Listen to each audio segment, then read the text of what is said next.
So ಈ 19ನೇ ಗೇಟ್ನ ಸ್ವಲ್ಪ control ಜಾಸ್ತಿ ಮಾಡಬೇಕು ಅನ್ನೋ ದೃಷ್ಟಿಯಿಂದ ಅಲ್ಲಿಂದ ಜಾಸ್ತಿ ನೀರನ್ನು ಹೋಗ್ತಾ ಇತ್ತು. ಇದನ್ನು ಗಮನಿಸಿದ್ದಿರ್ತಾವೆಲ್ಲ. ಅದಕ್ಕೆ ಬೇರೆ ಗೇಟ್ ಕೂಡ ಡಿಸ್ಚಾರ್ಜನ್ನು ನಾವು ಮಾಡಿದ್ದೇವೆ.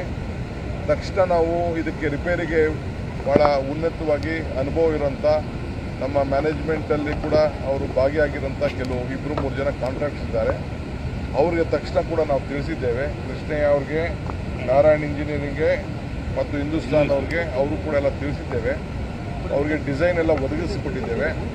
ಅವರು ರಾತ್ರಿ ಇಲ್ಲಿ ಕೂಡ ಅವ್ರು ಬಂದಿದ್ದಾರೆ, ಅವರ ಟೀಮ್ ಕೂಡ ಬಂದಿದ್ದಾರೆ. ಇದನ್ನು ಕೂಡಲೇ ಕೆಲಸ ಕೂಡ ಅವರಲ್ಲಿ ಪ್ರಾರಂಭ ಮಾಡಲಿಕ್ಕೆ, ಗೇಟನ್ನು ತಯಾರು ಮಾಡಲಿಕ್ಕೆ, ರಿಸ್ಟೋರ್ ಮಾಡಲಿಕ್ಕೆ ಎಲ್ಲ ಪ್ರಯತ್ನ ಮಾಡ್ತಾ ಇದ್ದಾರೆ. ನಾವು ಇದರಲ್ಲಿ ಫುಲ್ ಕೆಪಾಸಿಟಿ 150 TMC ಇದೆ ಅನ್ನೋದು ಗೊತ್ತಿದೆ.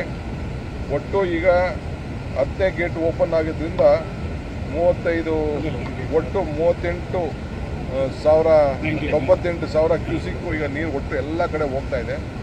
ಇದು ಒಂದೇ 19ರಲ್ಲಿ 35,000 ಕ್ಯೂಸಿಕ್ಕು ಹೋಗ್ತಾ ಇದೆ. ನಮಗೆ ಇನ್ಫ್ಲೋ 28,000 TMC ಈಗ ಬರ್ತಾ ಇದೆ, ಒಳಗಡೆಗೆ ನೀರು ಬರ್ತಾ ಇದೆ. ಸೊ ಈಗ ನಾವು 63ರಿಂದ 54ವರೆಗೂ ಮೇಂಟೈನ್ ಮಾಡಬೇಕು. ಯಾಕೆಂದರೆ ಗೇಟ್ ಹಾಕಬೇಕಲ್ಲ, ಆ ಗೇಟ್ ಹೊಸ ಹಾಕ್ಬೇಕಾದ್ರೆ ಸ್ವಲ್ಪ ಅದನ್ನು ನಾವು ಮೇಂಟೈನ್ ಮಾಡಬೇಕಾಗಿದೆ. ಆ ದೃಷ್ಟಿಯಿಂದ ನೀರನ್ನು ನಾವು ರಿಲೀಸ್ ಮಾಡ್ತಾ ಇದ್ದೇವೆ. ನಮ್ಮ ರೈತರಿಗೆ ಅಟ್ಲೀಸ್ಟ್ ಒಂದು ಕ್ರಾಪನ್ನು ನಾವು ಉಳಿಸಲೇಬೇಕು ಅನ್ನೋ ದೃಷ್ಟಿಯಿಂದ ಈ ತೀರ್ಮಾನವನ್ನು ನಾವು ತೆಗೆದುಕೊಂಡಿದ್ದೇವೆ. ಸೊ 115 TMC 3 ಕ್ಯಾನಲಲ್ಲೂ ನಮಗೆ ಬೇಕಾಗ್ತದೆ. ಈಗ 3 ರಾಜ್ಯಕ್ಕೂ ಅದು ಅನುಕೂಲ ಆಗ್ತದೆ. 3 ರಾಜ್ಯಕ್ಕೂ ಕೂಡ ಅದು ಅನುಕೂಲ ಆಗ್ತದೆ. ಸೊ 25 TMCಗಾಲೇ ನಾವು ಕೊಟ್ಟಿದ್ದೀವಿ. ಇನ್ನು 90 TMC ಕೊಡಬೇಕಾಗಿದೆ. 90 TMC ಕೊಡಬೇಕಾಗಿದೆ. ಅದರಿಂದ ರೈತರಾಗಲಿ, ಸಾರ್ವಜನಿಕರಾಗಲಿ, ರಾಜ್ಯದಲ್ಲಿ ಯಾರೂ ಗಾಬರಿ ಪಡ್ಕೊಳ್ಳೋದು ಬೇಡ. ನಮ್ಮ 3 ಸರ್ಕಾರಗಳು ಒಟ್ಟಾಗಿ ನಿಂತ್ಕೊಂಡು ಈ ರೈತರನ್ನ ಬದುಕಿಸಲಿಕ್ಕೆ ಏನು ಸಹಕಾರ ಕೊಡಬೇಕು ನಾವು ಕೊಡ್ತೇವೆ.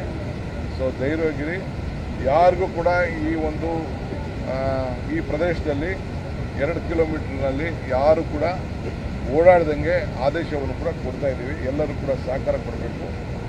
ಪಕ್ಕದಲ್ಲಿರುವಂಥ ಏನು ನಮ್ಮ ಕೆಳಗಡೆ ಸೇತುವೆ ಇರ್ಬೋದು, ಎಲ್ಲ ಕಡೆ ಭಾಳ ಮುಂಜಾಗ್ರತೆಗಿರಬೇಕು. ಪೊಲೀಸ್ ಕೂಡ ಇರ್ತಾರೆ. ಯಾರು ಅಫಿಷಿಯಲ್ಸ್ ಬಿಟ್ಟರೆ ಯಾವ ರಾಜಕಾರಣಿಗಳು ಕೂಡ ಇಲ್ಲಿ ಬಂದು ನೋಡಿಕೊಂಡು ಇಲ್ಲಿ ಎಮರ್ಜೆನ್ಸಿ ಅಂತ ನೋಡೋಕ್ಕೆ, ವಿಸಿಟ್ ಮಾಡೋಕ್ಕೆ ಯಾರಿಗೂ ಕೂಡ ಅವಕಾಶ ಕೊಡೋದಿಲ್ಲ. ಇದು ಭಾಳ ಟೆಕ್ನಿಕಲ್ ವಿಚಾರ ಇದೆ.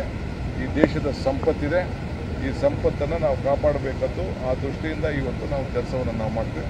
ಮುಂದಕ್ಕೆ ಬೇರೆ ವಿಚಾರ ಇದೆ. ಇದೆಲ್ಲ ಆದ ತಕ್ಷಣ ನಾನು ನಾಳಿದ್ದು 13ನೇ ತಾರೀಕು ಬಂದು ಬಾಗಿನ ಬಿಡುವಂಥ ಒಂದು ಕಾರ್ಯಕ್ರಮ ಇತ್ತು.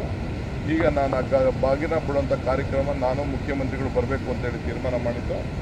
ಈಗ ಈ ಪರಿಸ್ಥಿತಿಯಲ್ಲಿ ಬಂದು ಬಿಡೋದು ಬೇಡ ಅಂತೇಳಿ ತೀರ್ಮಾನ ಮಾಡಿ ಅದನ್ನು ಮುಂದೂಡಿದ್ದೇವೆ. ಫಸ್ಟು ಈ ಗೇಟನ್ನು ರಿಪೇರಿ ಮಾಡಿಸುವಂಥ ಕೆಲಸವನ್ನು ನಾವು ಮಾಡಿ ರೈತರನ್ನ ಬದುಕಿಸುವಂಥದ್ದು, ಡ್ಯಾಮ್ನ ರಕ್ಷಣೆ ಮಾಡುವಂಥ ಕೆಲಸಕ್ಕೆ ನಮ್ಮದು ಮೊದಲನೇ ಕಾರ್ಯಕ್ರಮ. ಆ ಕೆಲಸವನ್ನು ನಾವು ಮಾಡ್ತೀವಿ.